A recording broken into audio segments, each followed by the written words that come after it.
Hello friend, स्वागत है आप सभी का पहलवान गुरुदीन ग्रुप ऑफ कॉलेज के यूट्यूब चैनल पर। मेरा नाम है जुनैद रज़ा, खेल प्रभारी पहलवान गुरुदीन ग्रुप ऑफ कॉलेज। मैं आपके सामने फिर से स्पोर्ट्स जीके के क्वेश्चन लेके आया हूं, जो कि आपको हर जीएस के एग्ज़ाम में जो एक छोटा सा टॉपिक होता है स्पोर्ट्स, उसके अंतर्गत पूछे जा सकते हैं। और कोई भी फ़िज़िकल एजुकेशन का एग्ज़ाम, चाहे वो एनवीएस का हो, केवीएस का हो, यूपीटीजीटी हो, राजस्थान पीटी हो, या कोई भी फ़िज़िकल एजुकेशन का एग्ज़ाम हो, उसमें ये बहुत ही उपयोगी क्वेश्चन साबित हो सकते हैं। तो आइए आज की वीडियो शुरू करते हैं। सबसे पहला क्वेश्चन जो आपकी स्क्रीन पर आपको दिख रहा है वो है, एथलेटिक्स को लोकप्रिय बनाने का श्रेय है। तो चार ऑप्शन है आप लोगों के पास। सबसे पहला ऑप्शन है यूनानी, दूसरा ऑप्शन है भारतीय, तीसरा ऑप्शन है फ्रांसीसी और चौथा ऑप्शन है अमेरिकन। तो इसका जो सही आंसर है वो है आंसर ए, यूनानी जो है वो इसका सही आंसर होगा। एथलेटिक्स को लोकप्रिय बनाने का श्रेय जो है वो यूनानियों को जाता है।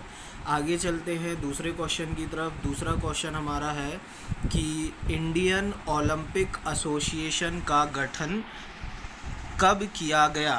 तो चार ऑप्शन है आप लोगों के पास, 1925, 1927, 1930, 1935। और इसका जो सही ऑप्शन है, इंडियन ओलंपिक एसोसिएशन का जो गठन हुआ था वो हुआ था 1927, यानी कि बी ऑप्शन बिल्कुल करेक्ट है।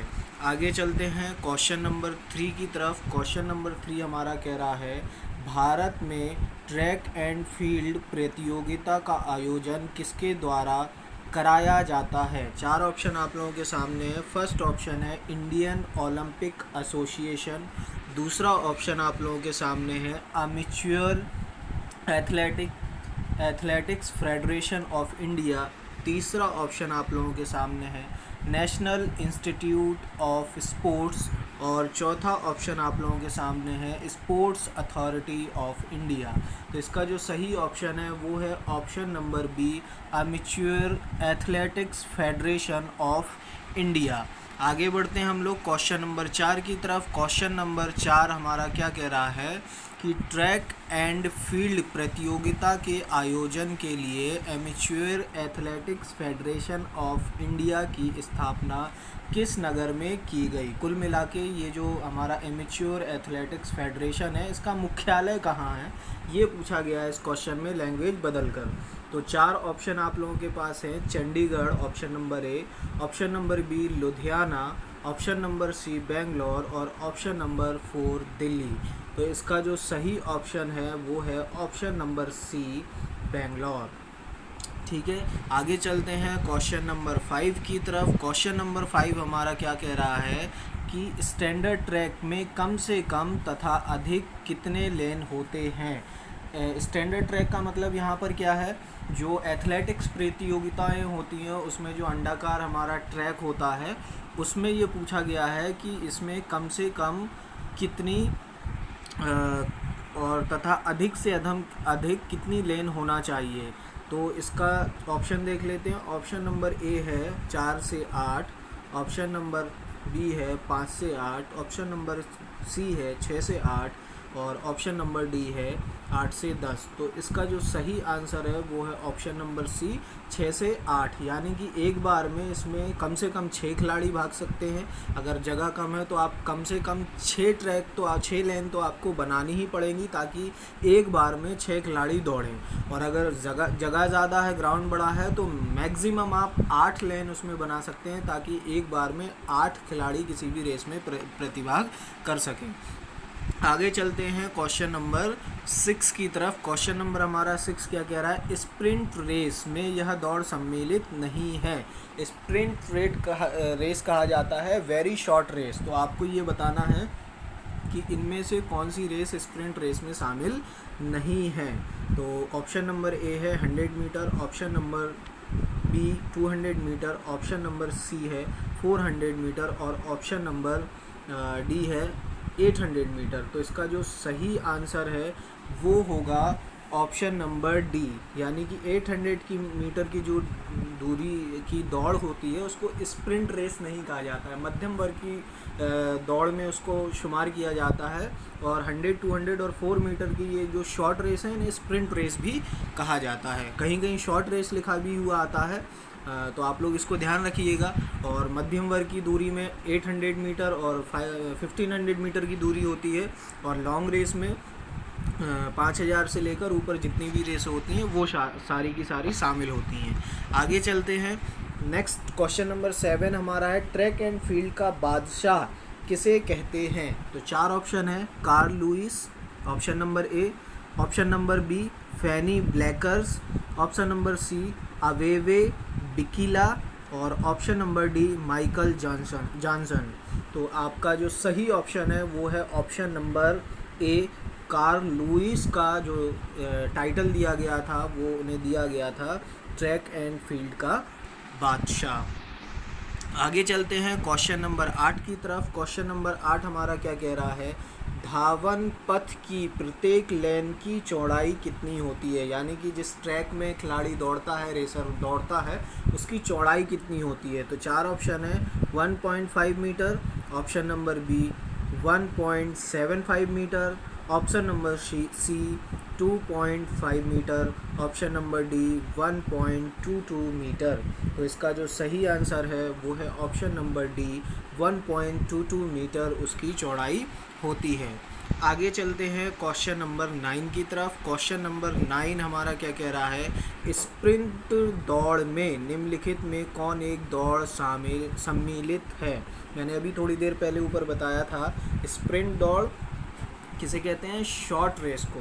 तो 4 ऑप्शन है, option number A 800 metre, option number B 1500 metre, option number C 100 metre, option number D 400 metre. अगर आपने ऊपर ध्यान से अगर सुना होगा तो इसका आंसर आप लोग खुद ही बता सकते हैं कि इसका सही जो ऑप्शन है वो है ऑप्शन नंबर सी, 100 मीटर की रेस को स्प्रिंट दौड़ कहा जाता है।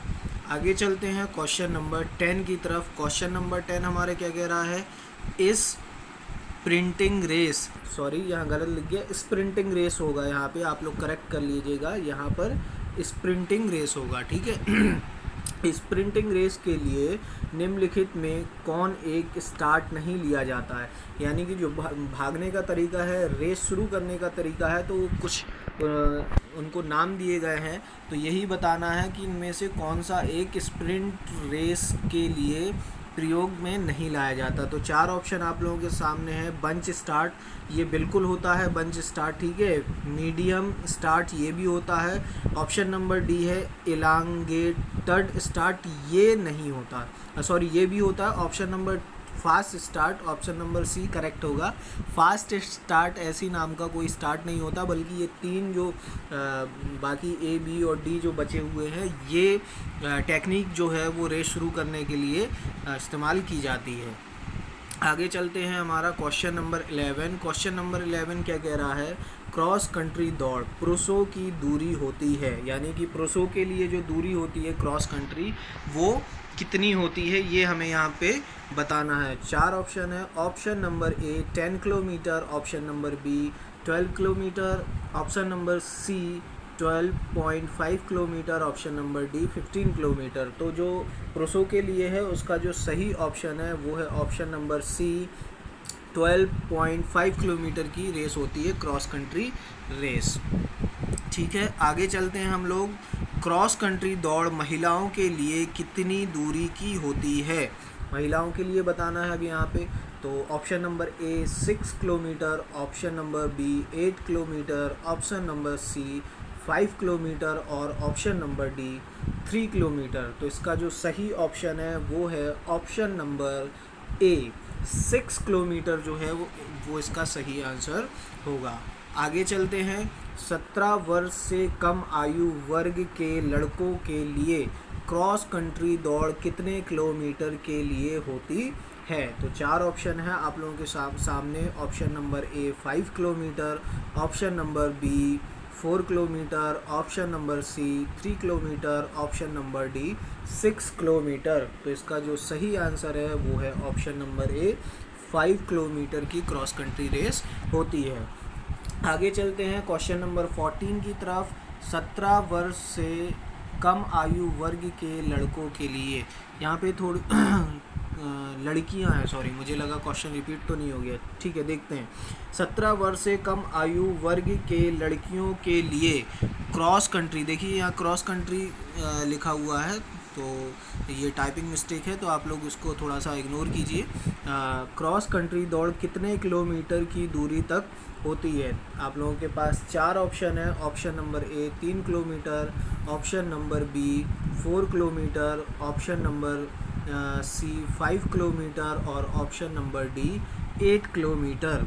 तो इसका जो सही आंसर है वो ऑप्शन नंबर ए 3 किलोमीटर की जो है लड़कियों के लिए 17 वर्ष से कम आयु के लिए क्रॉस कंट्री रेस होती है।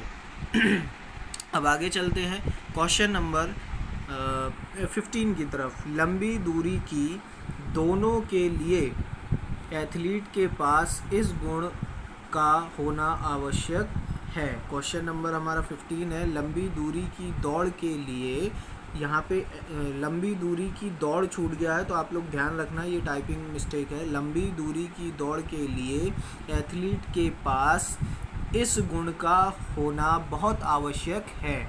तो 4 ऑप्शन है, स्पीड, कदम, शक्ति या सहनशीलता। तो इसका जो सही ऑप्शन है वो है ऑप्शन नंबर डी, सहनशीलता, क्योंकि लंबी दूरी की दौड़ में आपको आपके अंदर जो है वो सहनशीलता बहुत ज़्यादा होना चाहिए, क्योंकि आपके पैर भरने लगते हैं, ठीक है, बॉडी काम नहीं करती, हाथ थोड़े से जाम होने लगते हैं, तो ये आपको सहन करना आना चाहिए, आपकी सांस फूलने लगती है। तो ये सारी चीज़ें हैं, अगर आपके अंदर सहनशीलता है तो आप लंबी दूरी के धावक बन सकते हैं, बहुत अच्छे एथलीट। आगे चलते हैं क्वेश्चन नंबर 16 की तरफ। क्वेश्चन नंबर 16 हमारा कह रहा है, महिलाओं के लिए पैदल चाल की दूरी निर्धारित होती है। जो हमारा वॉक रेस होती है उसके बारे में पूछा गया है कि कितने किलोमीटर की होती है। तो ऑप्शन नंबर ए है 10 किलोमीटर, ऑप्शन नंबर बी है 15 किलोमीटर, ऑप्शन नंबर सी है 20 किलोमीटर और ऑप्शन नंबर डी है 15 किलोमीटर। और इसका जो सही आंसर है वो है ऑप्शन नंबर ए, 10 किलोमीटर की रेस होती है, ठीक है, वॉक रेस। आगे चलते हैं क्वेश्चन नंबर 17 की तरफ। क्वेश्चन नंबर 17 हमारा क्या कह रहा है, 100 मीटर महिलाओं के लिए बाधा दौड़ कब से आरंभ हुई? तो सन बताना है हमें आप यहाँ पर कि कब से आरंभ हुई, किस सन से। तो 4 ऑप्शन आप लोगों के सामने हैं, 1960, 1900, option number B 1964, option number B 1968 और ऑप्शन नंबर बी 1972। तो इसका जो सही ऑप्शन है वो है ऑप्शन नंबर सी, 1968 से बाधा दौड़ महिलाओं के लिए होना शुरू हो गई थी। आगे चलते हैं क्वेश्चन नंबर 18 की तरफ। क्वेश्चन नंबर 18 हमारा क्या कह रहा है, महिलाओं की 100 मीटर बाधा दौड़ में प्रत्येक बाधा की ऊंचाई होती है। कितनी बाधा की ऊंचाई होती है, यानी हडल्स इंग्लिश में कहा जाता है, जो हडल्स होते हैं उसकी ऊंचाई बताना है। तो हमारे पास option number A 0.838 metre, option number B 0.538 metre, option number C 0.438 metre, option number D 0.738 metre. और इसका जो सही ऑप्शन है वो है ऑप्शन नंबर ए, 0.838 मीटर सही आंसर होगा। आगे चलते हैं क्वेश्चन नंबर 19 की तरफ। क्वेश्चन नंबर 19 हमारा है 19वां क्वेश्चन, महिलाओं की 100 मीटर बाधा दौड़ में प्रत्येक महिला को कितनी बाधाएं पार करके दौड़ समाप्त करनी होती है। यानी जो 100 मीटर की बाधा दौड़ होती है, हेडल्स रेस होती है, उसमें हेडल्स कितने होते हैं आपको ये बताना है। तो पहला ऑप्शन है 5 बाधाएं, दूसरा ऑप्शन है 7 बाधाएं, तीसरा ऑप्शन है 9 बाधाएं और चौथा आपका ऑप्शन है 10 बाधाएं। तो इसमें जो आपका सही आंसर होगा वो होगा ऑप्शन नंबर डी, 10 बाधाएं पार करनी होती हैं रेस को फिनिश करने के लिए। अब लास्ट क्वेश्चन आज का हमारा देखते हैं, महिलाओं की 100 मीटर बाधा दौड़ में आरंभ से लेकर पहली बाधा तक की दूरी कितनी होती है, यानी जो पहला हैडल्स रखा होता है तो स्टार्टिंग पॉइंट से उसकी दूरी कितनी होती है ये हमें बताना है। 4 ऑप्शन है उसके लिए। 13 metre, option number B 11.02 metre, option number C 10.5 metre और ऑप्शन नंबर डी 10.75 मीटर। और इसका जो सही आंसर है वो है ऑप्शन नंबर ए, 13 मीटर की दूरी होती है। तो ये आज के क्वेश्चन थे, काफ़ी इम्पोर्टेंट हैं, जो एग्ज़ाम में पूछे जाते रहते हैं लगातार। आप लोग इसकी प्रैक्टिस करते रहिए, एक नोटबुक बना लीजिए या इस वीडियो को बार बार रिवीज़न करते रहिए। अगर ये वीडियो आप हमारे पहलवान गुरुदीन ग्रुप ऑफ कॉलेज के यूट्यूब चैनल पर अगर देख रहे हैं तो हमारे पहलवान गुरुदीन ग्रुप ऑफ कॉलेज के यूट्यूब चैनल को आप सब्सक्राइब कर सकते हैं। और अगर ये वीडियो आप फेसबुक पर देख रहे हैं तो फेसबुक के पेज को पहलवान गुरुदीन ग्रुप ऑफ कॉलेज के आप लाइक करिए। और मेरी आपसे एक रिक्वेस्ट है कि इस वीडियो को ज़्यादा से ज़्यादा शेयर कीजिए। अगर कोई आपका डाउट हो तो कमेंट बॉक्स में आप उसे पूछ सकते हैं। और पहलवान गुरुदीन ग्रुप ऑफ कॉलेज में एडमिशन लेने के लिए किसी भी प्रकार की अगर आपको इंक्वायरी करना हो तो स्क्रीन के ऊपर जो नंबर दिखाई दे रहा है आप उस पर कॉल करके पूछ सकते हैं। और नेक्स्ट वीडियो का इंतज़ार कीजिए। तब तक के लिए सेफ़ रहिए, खुश रहिए, बाय बाय।